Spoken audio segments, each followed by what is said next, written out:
हमें भी बेसिस बनानी चाहिए, हमें भी पांडुपी लानी चाहिए। लेकिन ये जो ऐसे स्ट्रेटेजिक पॉइंट्स हैं, इसको डेवलप करने के लिए आज तक विचार ही नहीं हुई है। हमें तो ज्यादा America, Europe, London, Commonwealth games, इसमें हम फंसे पड़े हैं। इंडोनेशिया, कंबोडिया, वियतनाम, ये सब हमके मित्र होने चाहते हैं, किसी को टाइम नहीं है उसके बारे में। ये जो है दृष्टिकोण, इसको बदलना चाहिए। नहीं तो चीन तो कर रही है सबको, परंतु वो विश्वास नहीं कर रहे हैं। वियतनाम कहती है चीन पर हम कभी विश्वास नहीं कर सकते, परंतु है उनके लिए कोई नहीं। चीन आक्रमण करेगा तो कौन उनकी सहायता करेगा? भारत तो कुछ बोलती नहीं है, कुछ कहती नहीं है। वो तो नेपाल की हाल देख करके कहेंगे भाई भारत तो वही करेगी जो नेपाल के साथ किया है। किसी को विश्वास नहीं है कि भारत उनके लिए साथ खड़े रहेगा। यदि चीन उन पर आक्रमण करेगा तभी तो दोस्ती आएगी, नहीं तो वो समझौता कर लेंगे चीन से। ये तीसरी चुनौती हमारी है। चौथी, चीन और पाकिस्तान की जो रिश्ता है, इसको हमें तोड़ना है। ये बना रहेगा तो हमारे लिए बड़ा नुकसान है। पाकिस्तान की सारी न्यूक्लियर इंडस्ट्री चीन ने बना के दी है। क्यों? वो पाकिस्तान इंडिया के पीछे नहीं रहना चाहिए, इसीलिए बनाती थी। अब क्यों कर रही है? गुस्सा होने से कोई फायदा नहीं है। वो अपने राष्ट्र हित के लिए कर रही है। चीन पाकिस्तान हिंदुस्तान के विरोधी है,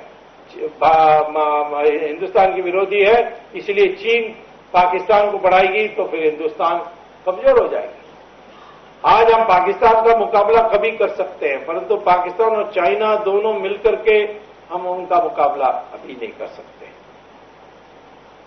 तो हमें तो देखना चाहिए कोई रास्ता है जिससे ये रिश्ता तोड़ा जा सकता है, और चीन से शत्रुता बढ़ाते हम नहीं कर सकते। मित्रता भी ऐसे नहीं करनी चाहिए जैसे पहले किया कि हमने उसको भाई भाई कह दिया और सब आंख बंद कर लिया जो भी उन लोग गलती कर रहे थे। हमें अब चीन से सीधी बात करनी चाहिए। चीन सबसे ज्यादा डरता है कि हम तिब्बत को सहयोग करके वहां विद्रोह पैदा करेंगे। हमने तो तिब्बत को तो त्याग कर दिया है। जवाहरलाल नेहरू ने 1954 में किया था, 1954 में। और आश्चर्यजनक बात है कि अटल बिहारी वाजपेयी 2003 गए, उन्होंने भी दस्तखत करके आ गए।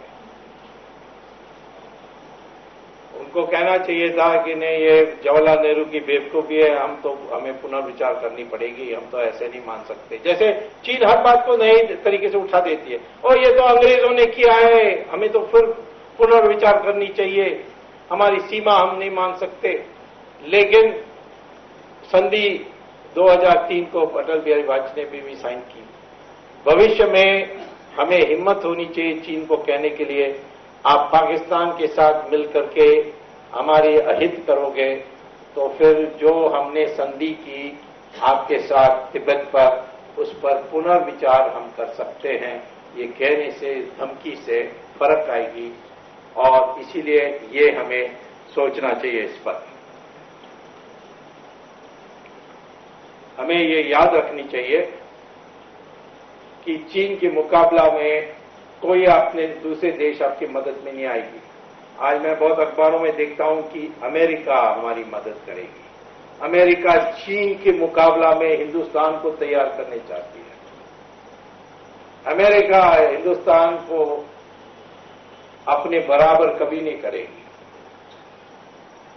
वो जैसे ऑस्ट्रेलिया है, जापान है, वैसे हमारे देश को भी एक देश बनानी चाहती है। अपने हैरम में या अपने रखेल की संख्या में हिंदुस्तान को एक बनानी चाहती है।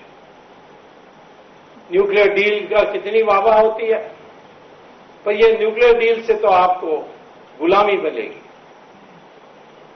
क्योंकि हमारे पास थोरियम है। थोरियम दुनिया के 60% थोरियम तो हमारे देश में है।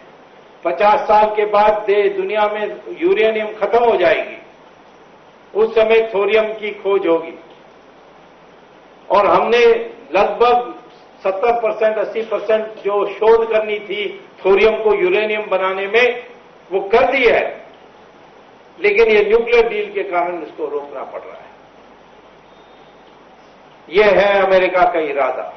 ये न्यूक्लियर डील देने का इरादा है कि ये आप नहीं करोगे, आप अणु हथियार नहीं बनाओगे, परमाणु हथियार नहीं बनाओगे, इसके लिए ये डील हुई है।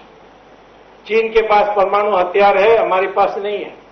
हमारे पास परमाणु शक्ति है, हम बम बना सकते हैं, हमारे पास अस्त्र है, परंतु अस्त्र पर वो एटम बम यानी न्यूक्लियर बम, परमाणु बम बना करके उसको खड़ा नहीं किया है। तो ये अपने दिमाग से हटा देना चाहिए।